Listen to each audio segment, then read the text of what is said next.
Howdy mates, how are we doing? Here's a part 3 video for Sunday, September 4th, 2022.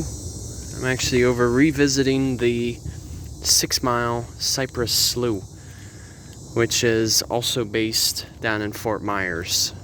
And, you know, the most common habitat that you will see here is predominantly Cypress Swamp. Now, for those of you not as familiar with the definition of a swamp, it refers to, well, ecologists refer to it as a forested wetland. So, swamps are one of the 4 known types of swamps. The other 3 include marshes, which don't have trees. It's mostly grasses and cattails and rushes, sedges. Whereas then, so the third type is bogs. So they're another type of wetlands that usually doesn't have much vegetation. It's predominantly water. But bogs typically have very stagnant water. It's hardly even moving. And so with bogs comes very acidic water that is very absent in oxygen. Then our 4th type of wetland is known as a fen. Fen is a similar formation as a bog, but the only difference is with a fen, it has actively moving water. But a fen typically has clearer water too. It's completely spring-fed.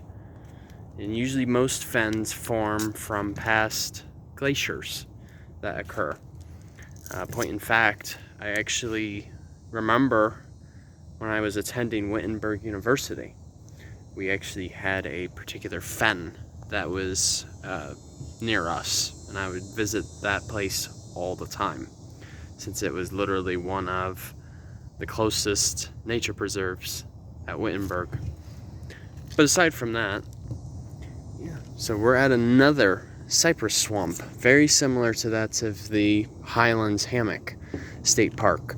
But instead, this one is mostly just boardwalk. And the cypress swamp out here is a lot younger in terms of age.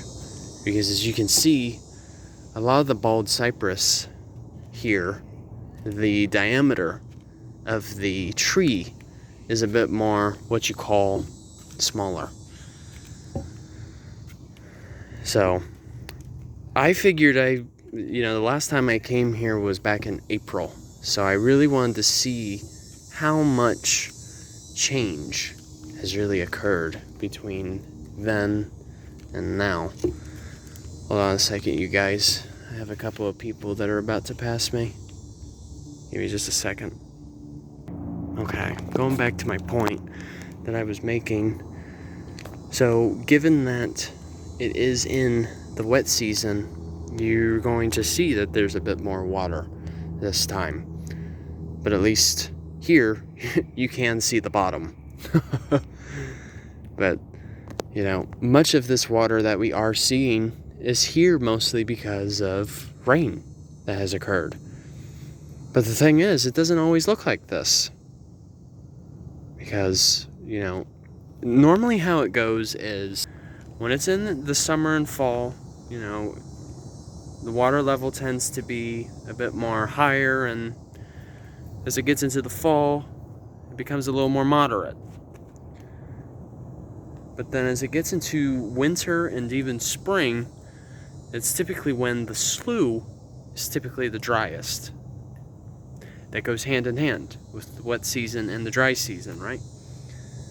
So, having those changes in this type of habitat is very crucial because, typically when it gets drier, that's when it allows, more food to be available that normally would be much more difficult to access, especially when the water levels are much higher.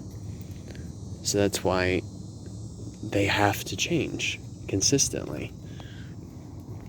So that being said, sometimes, or not sometimes, but with the recent climate change that has been occurring, well, I shouldn't say recent, it has been happening.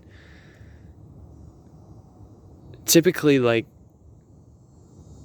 the variation of, wet and dry season can sometimes vary. There've been cases where, wet season doesn't start until like October. But then prior to that, like in the summer, it would be dry. So it has happened before.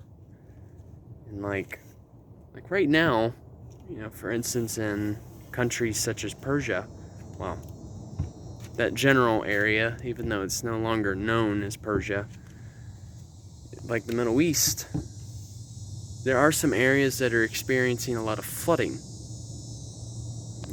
Think of even Kentucky, for example, too, from a couple of months ago. But then, like, you have, somewhere as far west as California that has been experiencing a lot of drought. So, with this influx of climate change, our weather patterns have really been out of whack, so to speak. And for those of you wondering, what is really the difference between weather and climate? Think of it this way. Weather is typically something that is of shorter occurrence. It could be just a couple of days, a couple of weeks, a couple of months. Whereas climate, on the other hand, it's weather over time. So when I say over time, we're talking years, decades, even centuries. So please keep that in mind whenever you try to distinguish between the two. The only difference between the terms is describing the amount of time. But yeah. It is truly a wonderful sight, though. And typically, too, this time of the year, with there being more water, you are bound to see a bit more of the aquatic life. And rest assured, this is all freshwater, because we are quite a bit of a ways inland. But you have to figure, too, this network of Cypress Swamp that we are seeing was once, a small little network that was part of the Everglades. Because you have to figure the Everglades stretched as far north as what is now Orlando. So the Everglades used to cover a way wider territory than what it does now. And guess what it's caused? More problems. So, alright, you guys, thanks for watching. Hope you learned something of value. Appreciate the time. I hope all of you get to enjoy your Sunday. Take care, folks. See ya.